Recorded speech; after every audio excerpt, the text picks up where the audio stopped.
Welcome दोस्तों, आपका फिर से स्वागत है मेरे YouTube चैनल में।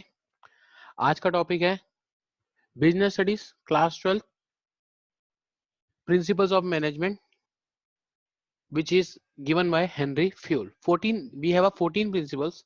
ओके, तो चलते हैं, देखते हैं कौन कौन से प्रिंसिपल है। Division of work, authority and responsibility, discipline, unity of command, unity of direction, interest, remuneration, centralisation, scalar chain, order, equity, stable of tenure, initiative and spirits of crop.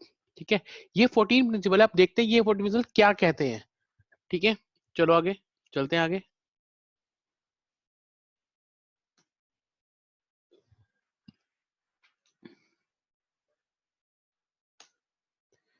हाँ जी, ये है 14 principles, fuels 14 principle of management.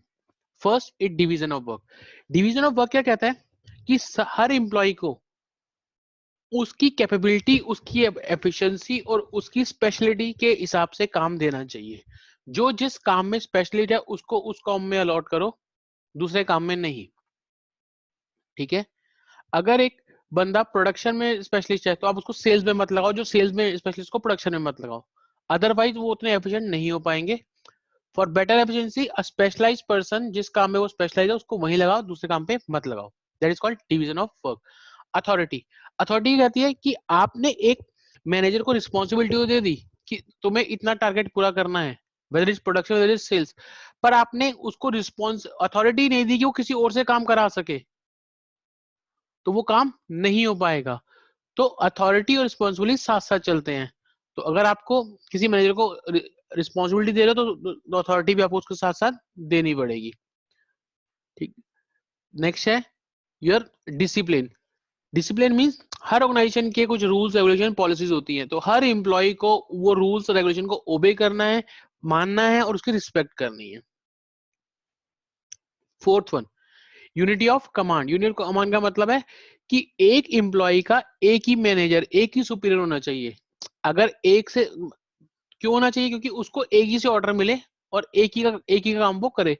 अगर उसके पास multiple supervisor होंगे या multiple manager होंगे तो उसको मल्टीपल ऑर्डर्स मिलेंगे, तो वो कोई कोई भी काम ढंग से नहीं कर पाएगा। तो बेटर है उसको एक ही मैनेजर और एक ही मैनेजर से काम मिले। Next is unity of direction. एक काम को करने का एक प्लान पहले से ही बना ले और उसी प्लान पे चले। ऐसा ना हो कि प्लान बनाए कुछ, करे कुछ, हो कुछ। तो ये होता है कि the organisation should have a single plan of action to guide manager and workers.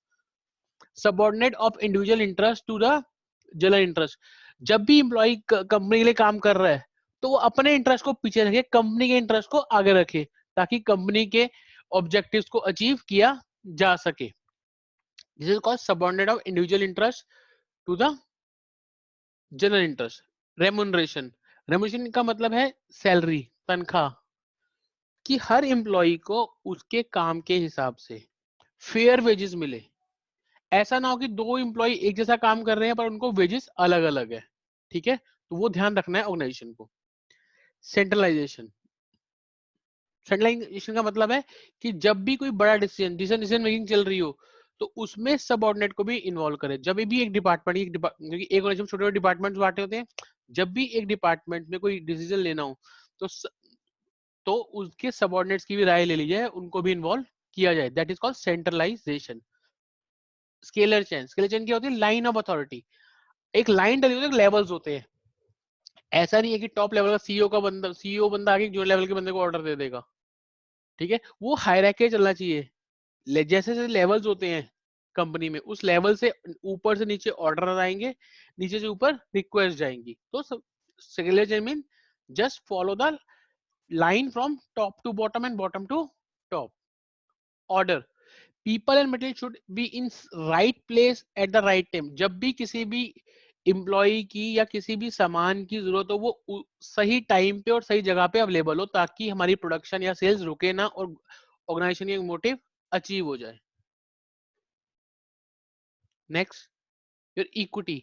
Manager सबको बराबर समझे, उसके लिए सब बराबर हैं क्योंकि सब कंपनी के एम्प्लॉयज हैं। ऐसा नहीं हो कि सब किसी के साथ भेदभाव हो। That is called equity. Stability of tenure of person, मतलब स्टेबिलिटी लोगों को अपनी ऑर्गेनाइजेशन में बना के रखना। अगर किसी एम्प्लॉय को कोई प्रॉब्लम है तो उसकी रिजॉल्व कर देना ताकि वो कंपनी को छोड़ के नहीं जाए, क्योंकि वो छोड़ के जाएगा तो नए बंदों को सिखाना होता है, फिर काम कराना होता है, तो वो कंपनी के लिए अच्छा होता है कि जो आपका एम्प्लॉय है वो स्टेबल रहे।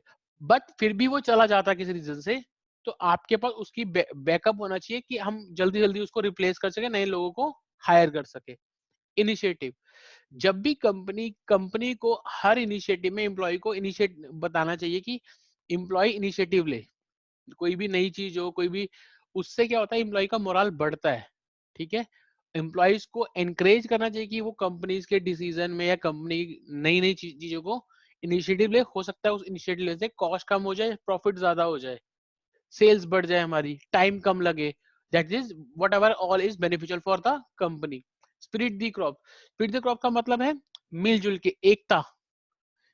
हर टीम, हर लोग एक ऑर्गेनाइजेशन में मिलजुल के काम करें, कोई भेदभाव ना हो, सारे एक साथ मिलके चलें और ऑर्गेनाइजेशन के ऑब्जेक्टिव को अचीव करें। तो ये थे आपके 14 principles.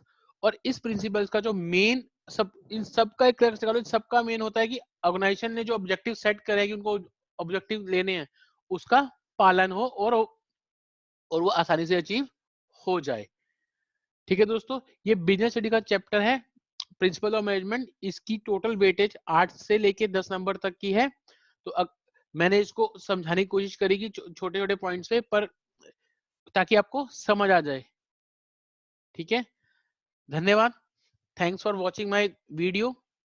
Keep liking my video, share and subscribe, and don't forget to press bell icon for my intimations of videos. Thank you. Thanks for sharing. Thanks.